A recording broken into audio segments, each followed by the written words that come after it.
ইচ্ছে পূরণ educational club একটা আশা, স্বপ্ন, বিশ্বাস, সে যাই বলুন না কেন, বিগত 8 বছর ধরে চেষ্টা করে চলেছে আর্থিকভাবে পিছিয়ে পড়া পরিবার বাচ্চাগুলো পড়াশোনাটা অন্তত চালিয়ে নিয়ে যাওয়ার তাগিদ, সেই তাগিদটা জোয়ান দেওয়ার।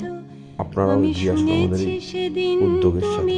আপনাদের সাহায্য এবং সহযোগিতায় আমরা হালিশহর ইচ্ছেরানা, হালিশহর নবনগরে বিগত 8 বছর ধরে এবং বিগত 4 মাস ধরে সুন্দরবনের কুলতলিতে 2টি এডুকেশনাল ক্লাব আমরা চালিয়ে নিয়ে চলেছি। আপনাদের সাহায্য সহযোগিতা আমরা এ রাজ্যের বিভিন্ন গ্রামে, প্রত্যন্ত অঞ্চলে এই এডুকেশনাল ক্লাব গড়ে তুলতে পারবো, এই বিশ্বাস আমরা হালিশহর ইচ্ছেরানা রাখি।